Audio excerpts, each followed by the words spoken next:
Dedinho de Prosa, edição especial. Hoje nós estamos conversando sobre os movimentos sociais e a construção da democracia. Os convidados são os jornalistas João Costa e Dalmo Oliveira.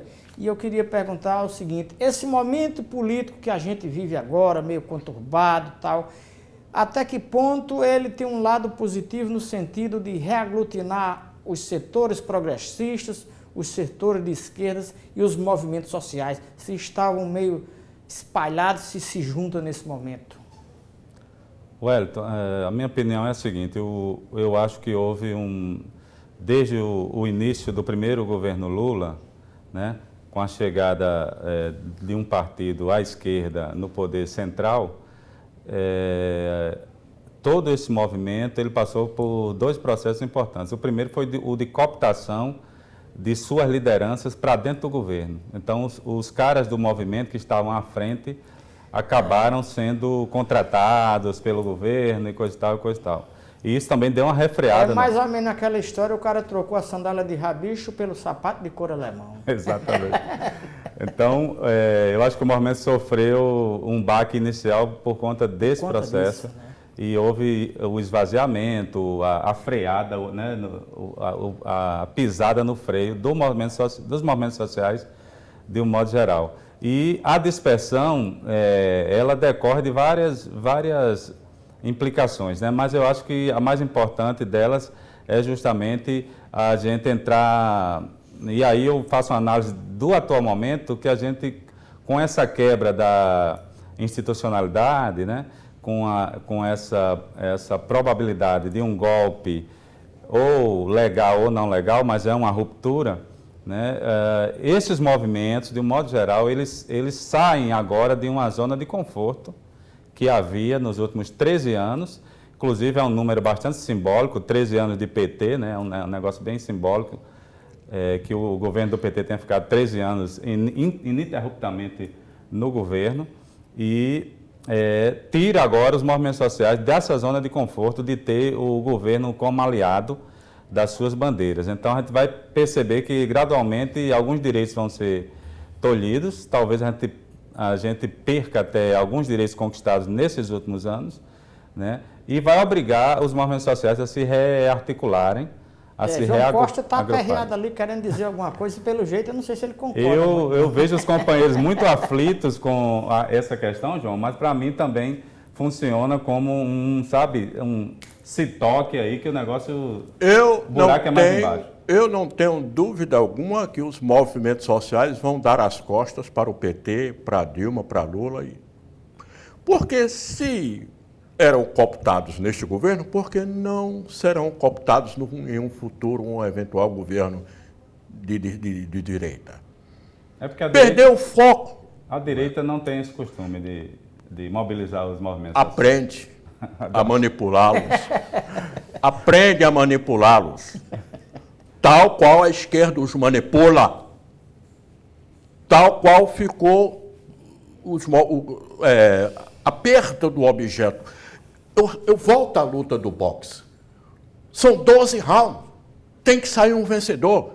Tem que sair, por exemplo, se luta por reforma agrária, tem que ser uma luta rápida, não pode durar 50 anos. Uma luta por moradia não pode durar 100 anos. Então, os movimentos, quando o senhor fala em sair da zona de conforto, significa voltar à luta, significa a cooptação. Então, os movimentos sociais, adotem, serão os primeiros a dar as costas para o governo. Quem está ganhando essa luta aí, João? Bom, eu sei quem está perdendo. Quem está perdendo? Está perdendo a noção de Estado democrático de direito. Aqueles que perdem a eleição não precisam mais respeitar resultado de eleição nenhuma, entendeu?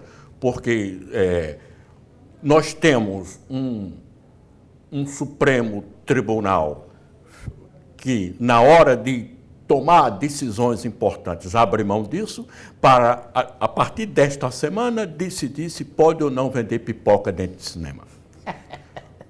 O Supremo agora voltou a fazer justiça, a decidir quem pode ou quem não pode vender pipoca dentro de cinema. Os senhores percebem? Porque do ponto de vista do jogo democrático, por exemplo, quem pode levar a sério instituições como o Senado, se na hora que se está debatendo a deposição de um governo e você escuta um áudio de um gemido de uma mulher de um filme pornô? Tinha um senador assistindo um filme pornô e que o áudio vazou na hora que o senador Cássio falava. Sem falar no ensaio fotográfico da digníssima Primeira-dama do turismo, né? Mas antes que o programa termine, eu queria abordar o tema principal do programa, é o seguinte: depois de tudo isso que a gente discutiu e algo mais, qual tem sido a participação dos movimentos sociais na construção do processo democrático? Eles ajudam, atrapalham? Que leitura vocês fazem? Wellington, eu gostaria de dizer o seguinte: eu acho que o que a gente entende hoje por controle social é uma conquista dos movimentos sociais organizados e que mantêm uma certa linha, uma certa ética, vamos dizer assim, social, tá? O controle social, quando ele é bem exercido, eu acho que ele ajuda qualquer governante e também os outros poderes, João, a fazer o governo, né? Tanto o legislativo quanto o judiciário precisam de controle social e não podem ser controlados pelos seus pares. Tem que ser realmente a sociedade fazendo esse controle. Se nós tivéssemos no Brasil hoje um controle social mais valorizado, mais estruturado, e esse governo do PT, inclusive, tem um projeto de lei em relação a isso, para inclusive acabar com a corrupção do movimento social com essa relação com o governo, eu acho que nós tivéssemos num patamar mais à frente, a gente conseguiria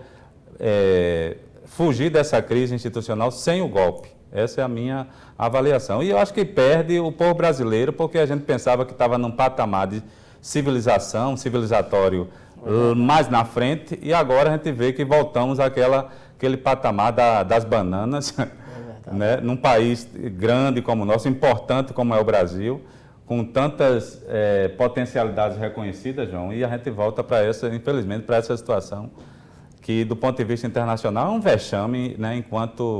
Enquanto o povo organizado, o povo que avançou no seu nível de civilizatório, eu diria. João Costa. Não, assim, é preciso levar em conta que os movimentos sociais, eles podem até contribuir para a democracia, mas é bom lembrar que o movimento social, ele embute hoje uma palavra de desuso, o lumpen. É aquele segmento social sem ética. É o pobre que defende rico, que tem a posição política do rico. Porque são desprovidos do ponto de vista ideológico, porque o conceito de luta de classes desapareceu. Então, o lumpen é um exército enorme de pessoas sem instrução acadêmica, sem escolas, sem bens, sem tênis, sem carro, sem transporte público. São despossuídas essas pessoas. E as pessoas despossuídas geralmente não têm condições de participar de democracia nenhuma. É o mesmo que analfabeto político? Exatamente. Vai ser instrumento de cooptação. Por isso, os movimentos sociais vão dar as costas para o governo que será deposto. O país, você concorda com o que o Damo está colocando, que o país está retrocedendo, está voltando a ser republiqueta de banana? Nós nunca deixamos de ser. Aquilo que eu disse, quando nós imaginávamos que o Brasil estava indo para o seu protagonismo internacional, nós estamos voltando, porque nós não, por exemplo, por que republiqueta de bananas? Porque você tem partidos políticos que, sem condições de ganhar no voto, ganham por outras vias.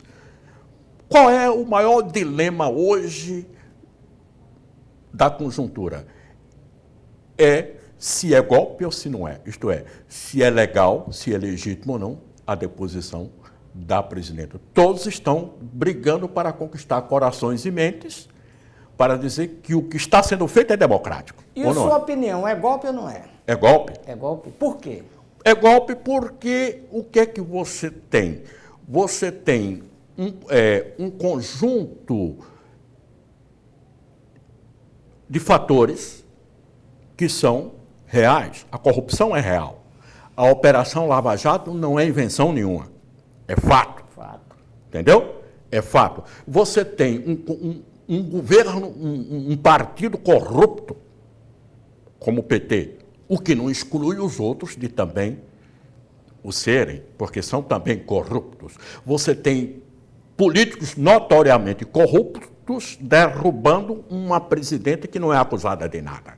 Então, é golpe porque não se esperou o resultado pela próxima eleição. Se não estiver satisfeito, o governo é ruim? É. O governo da Dilma é incompetente? É. O governo é impopular? É. Mas tem que esperar. Não justifica. urna, né? Não justifica. E Dalmo, você acha que é golpe por essas razões ou por outras? Acho que essas são as principais razões. Não há nenhum motivo, né, plausível e claro. Eu acho que a população não consegue enxergar o motivo do impeachment. Essa é a minha opinião, né? E a imprensa não ajuda a esclarecer isso. Eu também acho, Wellington, que o que está acontecendo no país hoje é uma inabilidade, uma incompetência da elite política, não vou nem falar da elite toda, mas da elite política que está colocada lá no Congresso Nacional para manter uma situação de democracia permanente no país. Eu acho que é a inabilidade nossa de não manter as regras do jogo, sabe? Querer estar sempre mudando a regra durante a partida. Então, nesse sentido, eu acho que é um golpe, inclusive, mal feito, mal amanhado, eu diria, né? E isso nos remete a uma situação realmente de nação ainda desorganizada, uma nação que ainda não se tocou da sua potência, da sua potencialidade e do seu papel em relação ao mundo.